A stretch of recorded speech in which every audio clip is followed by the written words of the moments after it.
a very important topic. It's about the current status of career paths in corporate America and across the country in different organizations. So I just want to share a few remarks as a context for the conversation. Henry Cisneros was talking about an aging country. Juan Andrade was talking about the transformation that is coming in the next 40 years.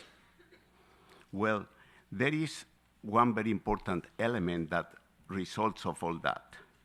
In the next 2 decades, more than 22 million jobs will be open because of baby boomers retiring. 22 million. Imagine the proportion to the working age Hispanics in America today. It's essentially all the workers. This gap of new jobs to fill will be intensely felt by organizations at every level, especially acute for knowledge-based positions. In the current great retirement that every company is dealing with now is just a small sense and advancement of what is coming our way. The current gap in America is estimated at 4 million. This is 22 million, okay? To make this even more complex, the jobs of the future are not like the jobs of the past. It's different. The mindset is different. The ways of working are different. The skills are different. The ages are different. And this will demand extreme adaptability of both the corporations and the new workers. To address this, the corporations will have to embark in an unprecedented and at large scale effort to train and develop the required replacement talent. In curating the career paths that foster the development of young talent is going to be clearly a critical component of the journey. In this context, Hispanics will have a unique and historic opportunity to fill in these jobs. They will be there up for the taking. And this will happen at every level of the organization. This will not be just a philanthropic action from some corporations to do a good thing and feel good. This will be actually a critical, strategically important initiative for corporations in the whole country. Clearly, this effort will have to be a joint effort from Hispanics getting their formal education and willingness to learn and grow, and from corporations providing the career paths that give executives the critical skills and experiences that will prepare them to assume ever larger responsibilities. So, let's explore today, through our terrific group of panelists today, the current state of Hispanic career tracks and the strategies that corporations are employing to hire, retain, develop, and celebrate Hispanic talent that will be so critical for their needs today and for the future. So, with that context, please let me start by asking our panelists a question that I believe is worth doing for all of you, please. Why developing Hispanic executives matters for your specific corporations? Why is this important? Could we start with Carla and then come back? Sure. Can you hear me? Okay, thank you. Well, in general, it matters because you just spoke about the baby boomers and the generations and retiring in the new generations. So if we don't develop executives, who is going to lead the companies tomorrow? So we do have to be mindful of preparing the generations, not only today, but the folks that are behind us so that they will take the realm at some point.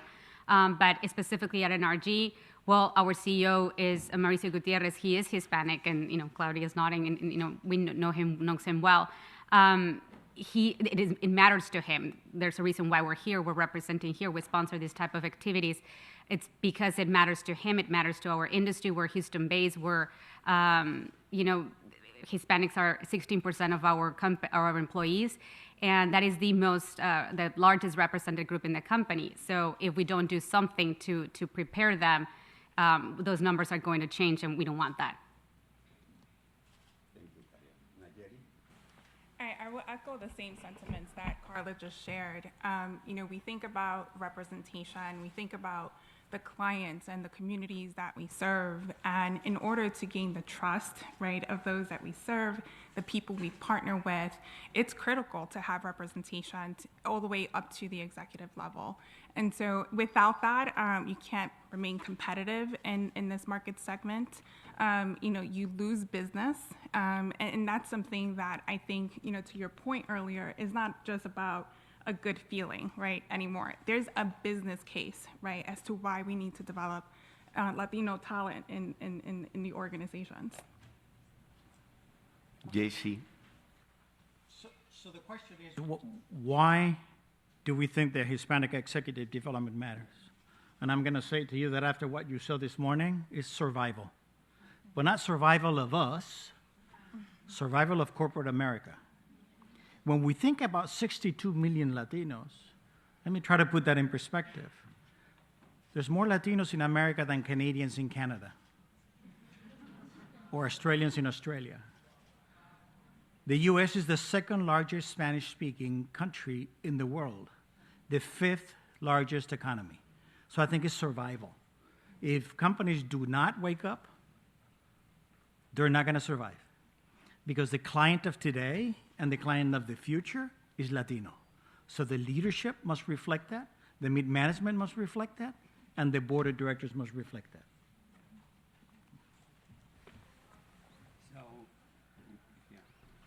Can you hear me? So first, Claudia, thank you so much, as always, for having here, and it's great to be here. And even we haven't not acknowledged today, I keep saying that I never gonna forget what it has been the last 2 years in our life, and being face to face all together, it really it feels so good. So it's really nice to be here back again and face to face with others. So the pharmaceutical industry, there's no way to say that Hispanic are not relative or critical to be on executive roles and throughout the organizations. When we think about the health inequities and all the go-to-markets and access across the world, specifically in the United States, what we are facing, and specifically in Bristol-Myers, while we are transforming lives through science, everything that is about the designing from the initial of the drugs, how that, specifically attaches to the Hispanic community, to clinical trials development, and where are we doing those clinical trials, not only in the United States, but also in Latin America and other countries, and how we are targeting all the materials and promotional materials. Everything is being designed for Hispanic. So Hispanic is not about the representation and being on the table, it's around making the business growth.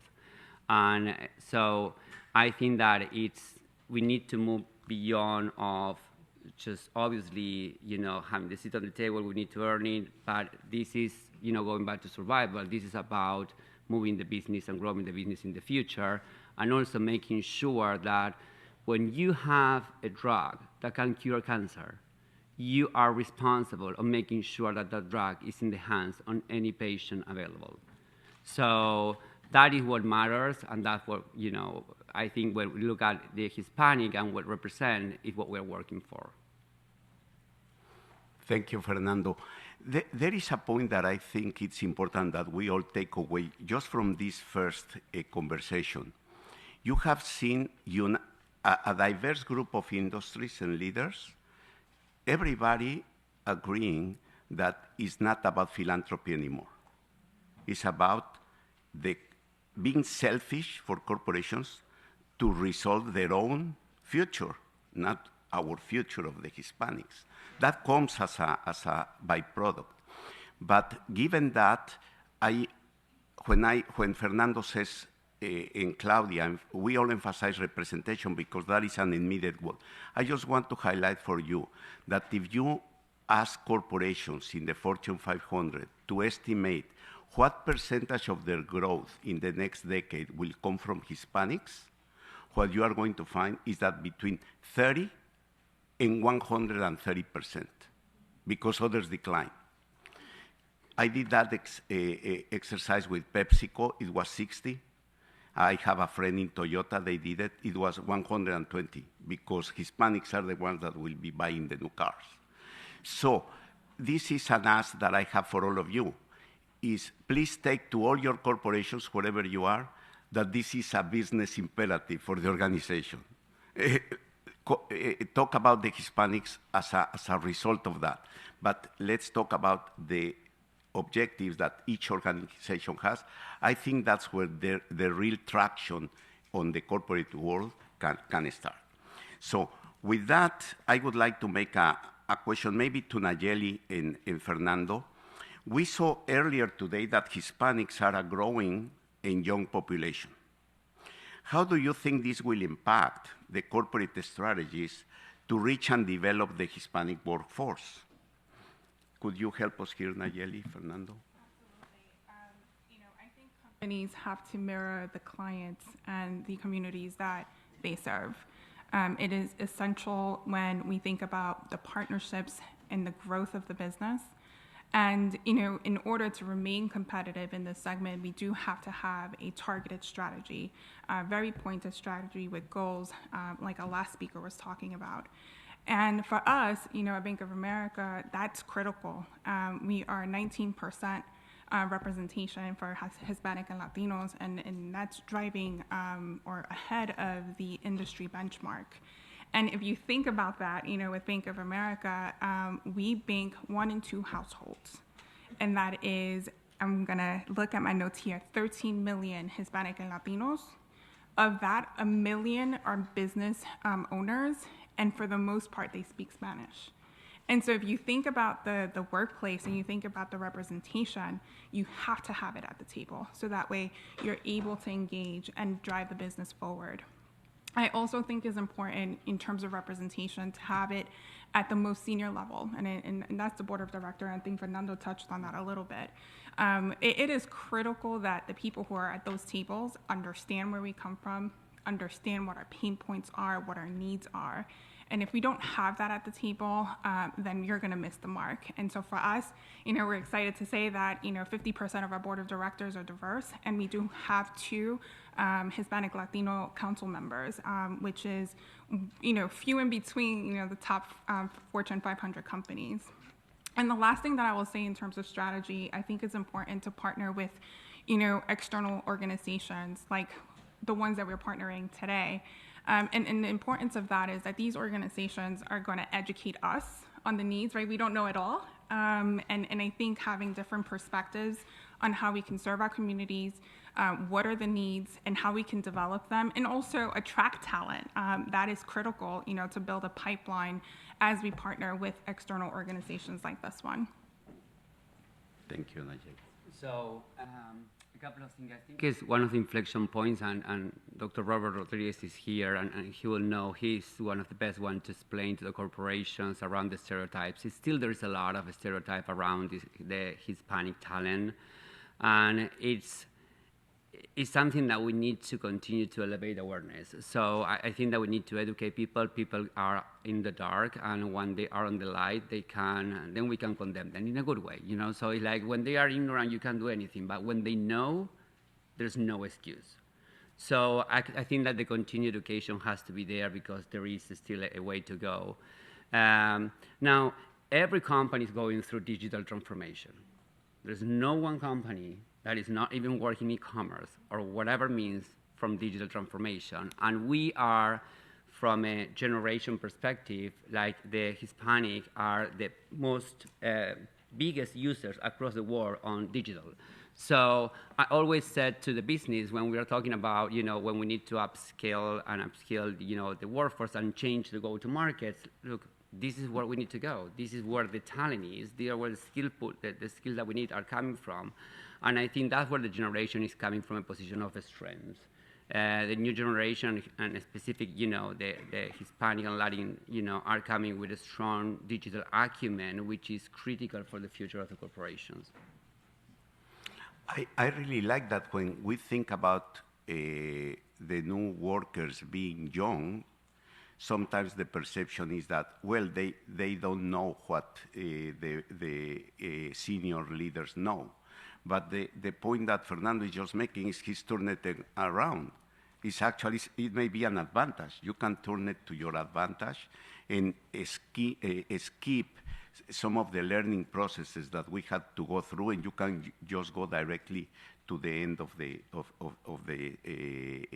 line, to the beginning of the line, and take up that job and do a better job than the ones that we are there doing it. No, but I think that's a great way for the next question. We are at the foundation.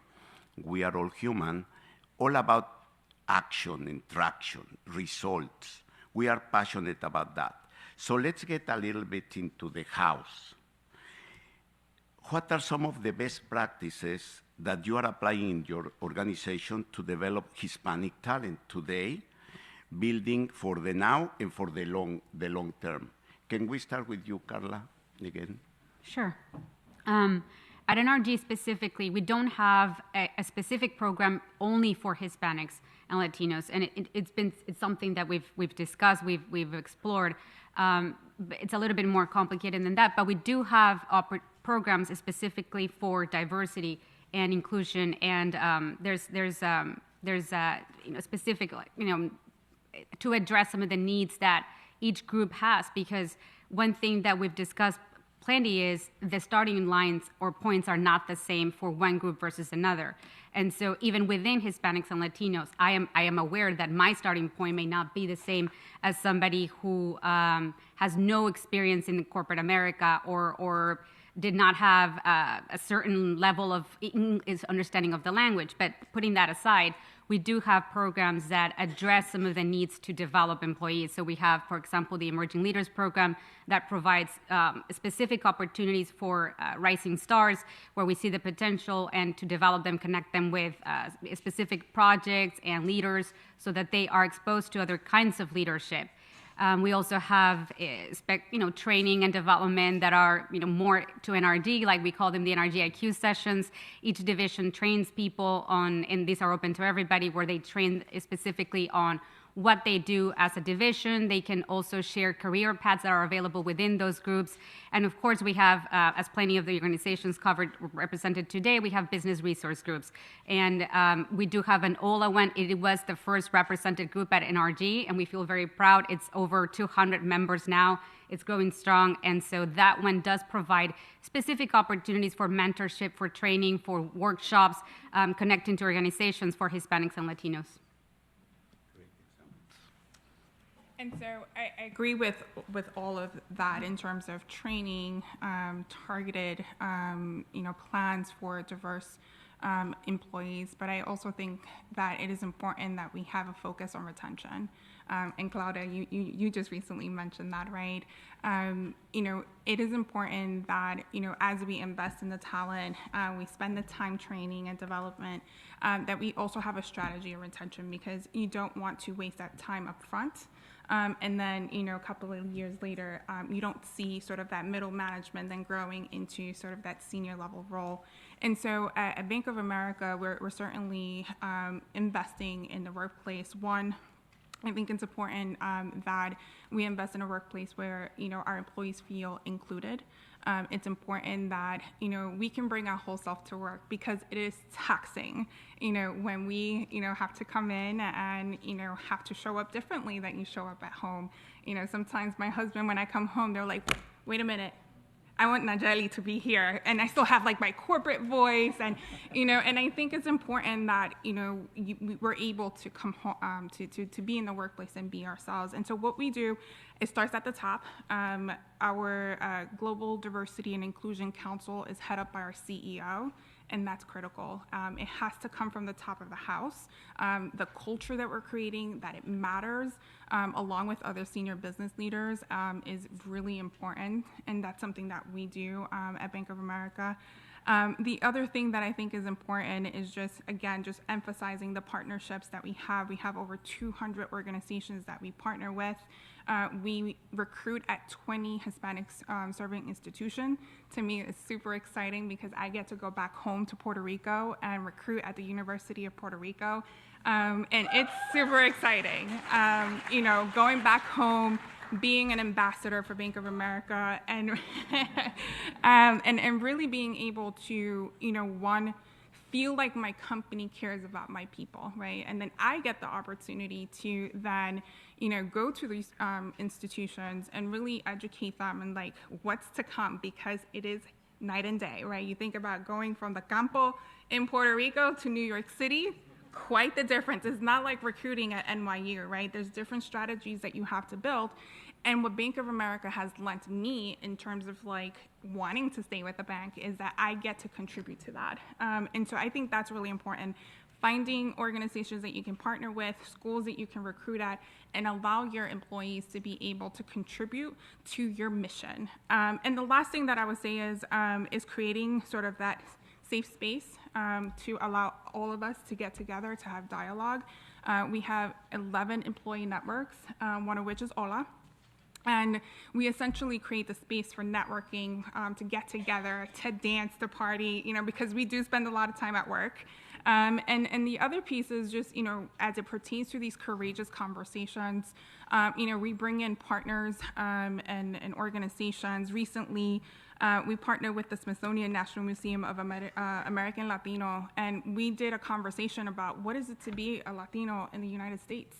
How does that impact us? And when we double click into that, we talk about, access to capital, entrepreneurship. And so if I'm sitting there as an employee, right, I'm also gathering this information, right? I can take it put it in my toolkit, right? I can also share it with my family and my friends, my peers. And so I think it's important to create these spaces in your institutions, in your organizations, to retain the talent, so that way you have that long-term career path.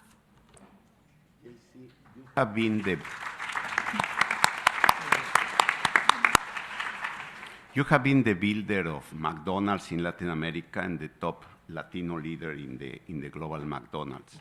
How are you leveraging and preparing the acquisition of Latino talent, since you have seen it in action firsthand? Sure. So I can speak to not only what we did at McDonald's, but best practices, what I learned from our brothers and sisters from the African American side. And I think it's important that we talk just 2 minutes about that. So the best practices are always those that involved each and every single one of the constituencies. At McDonald's, we used to call it, they still call it the three-legged stool. Franchisees, employees, and suppliers. The three-legged stool cannot subsist if one of those three is not strong. So they involved everybody, and with the help of people like Juan Andrade and Robert Rodriguez, we got together and put together Hispanic Career Development. That's specifically to develop mid-management Hispanics that we thought had the future leadership capacity, but needed a little bit more skill set development. It's a 1-week course, only for Latinos. Eventually became African American, he became Asian, he became LGBTQ and all of that. So involve every single constituency, be specific, be driven, but you also need to have mentors and sponsors. And somebody was saying earlier today that there's a huge difference. Mm-hmm. And the difference, I put it in such a way that the sponsor is one that has a seat at the table. And you need to understand that if you're not at the table, you're on the menu. Let me repeat that. If you're not at the table, you're on the menu. So it's great to have mentors, but you need to have individuals that know about you, that have a seat at the table, that have access to the microphone and can say, you know what?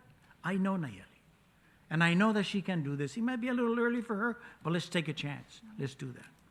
Let me switch just for 2 seconds on the African American. What I learned from them, they speak with one single voice. it doesn't matter if they're right, they speak with one single voice. And we need to tackle the elephant in the middle of our room. For whatever reason it is, we can help, but not feel good about the success of other Latino.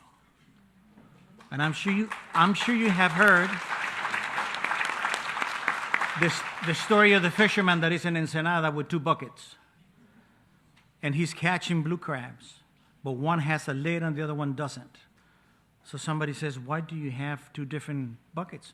He said, well, the one with the lids is for the ones that I catch on the American side. As soon as I catch 3 or 4, they start climbing on each other and they come out. And the one without a lid, oh, that's for the Mexican side. If anybody's trying to get out, they all pull it down. We laugh at that. But I tell you, more often than not, I heard my constituency speak bad about my constituency. We have to stop that. Your success is our success.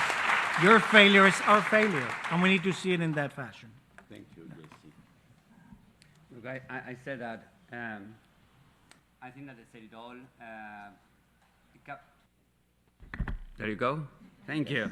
So a couple of things. One is one of the things that in BMS they have done outstandingly is the fact we have Nalleli here. Nalleli is, we have all the people business resource group, and we have dedicated leaders for them. So it's not like a shared time, you know, like a on top of your day-to-day work.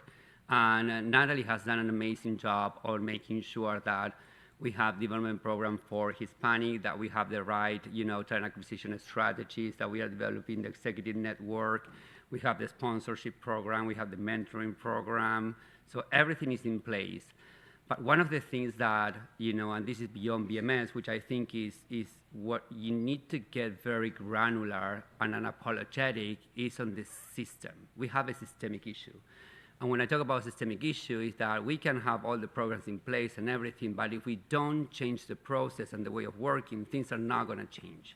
If I don't go back and I say that if we don't have a slate of candidates where I want to make sure that I have 2 or 3 Latin on that slate before moving forward, things are not going to change. If I don't change the process, what is going to happen is that the hiring manager is going to go back to the same all, and they will hire similar. So our representation will continue to be low, because we will lie to ourselves if we believe that our representation in corporate America is high, because it's not. We are not there yet.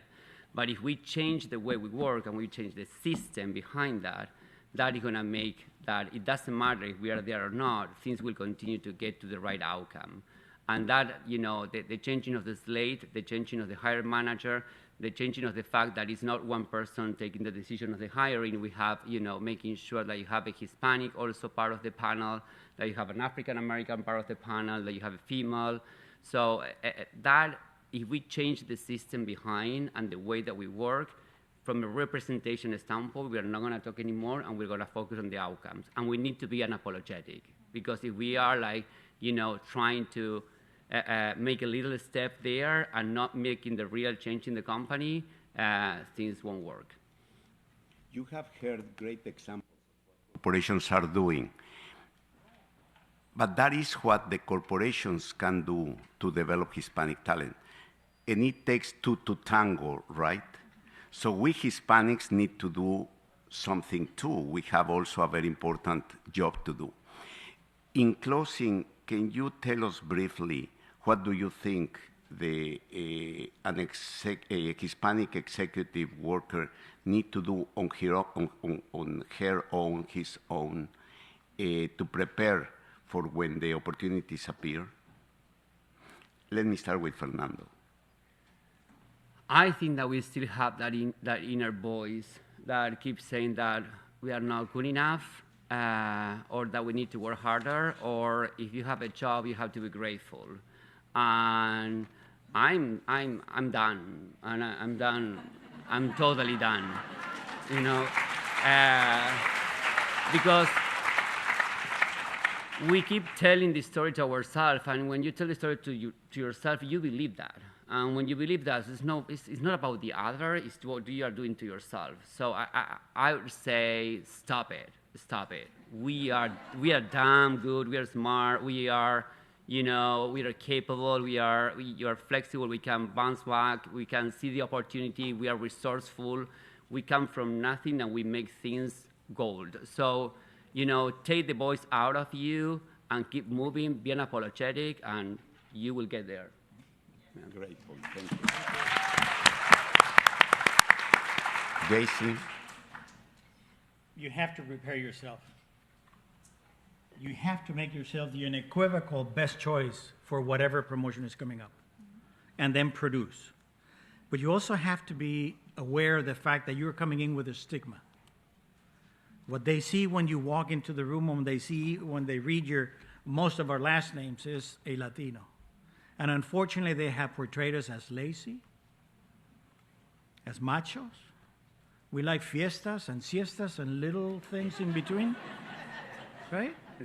But the values that we normally describe as the typical American values are our values. Love of country, love of family, and enduring patriotism. Those are ours.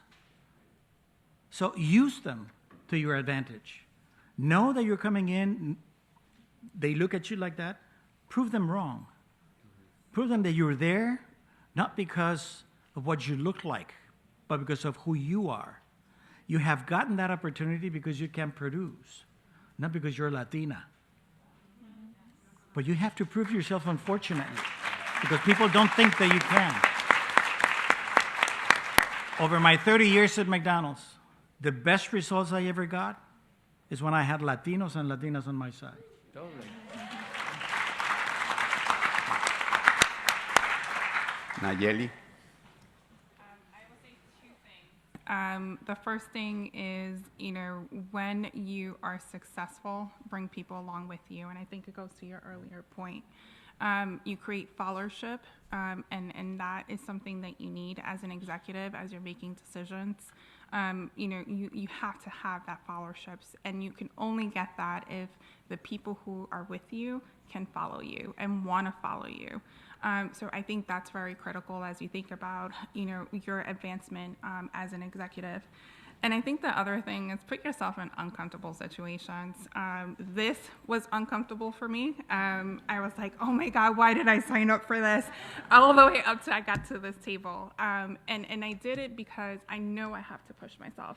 I know that I have to step in forums that make me uncomfortable. But you learn from it. Today I learned, I was like, I could do this. And, I'm happy I did it. So put yourself in uncomfortable situations. You grow from them. They could be uncomfortable all the way up to that moment, but you definitely do grow from that. You did great, Carla. Well, thank you. Nalleli, sorry. Carla? I'll share a personal story. When I first started about 5 years ago at NRG, I had a mentor assigned that was one of those programs, and I asked the person, look, should I embrace being Hispanic? And the person was like, no. He was also diverse, but from another group. And so in his experience, embracing his diversity had been problematic. And so he invites me not to. And when I spoke to another trusted advisor, mentor, she told me, Carla, you can't hide being Hispanic, right? It's in your name, it's in how you look, it's in how you speak, it's in your accent. So why hide? Why not embrace it? And so I would say that the first thing is embrace who you are. And it's okay liking to take siestas and partying. There's nothing wrong with that because we do that, but we also work hard. And unfortunately, we do have to prove ourselves harder than others. And that's okay because we can. But then by doing so, lead others to do the same. Create the safe spaces for others to do the same, to embrace, to accept that you are who you are and that it is okay because you'll still produce the results. And push others to do the same. Thank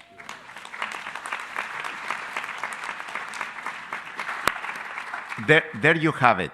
2 action items, please. Sell the business case for Hispanics to your organization. And 2, believe in yourself and get yourself ready for the opportunities that will come our way. Thank you to our panelists.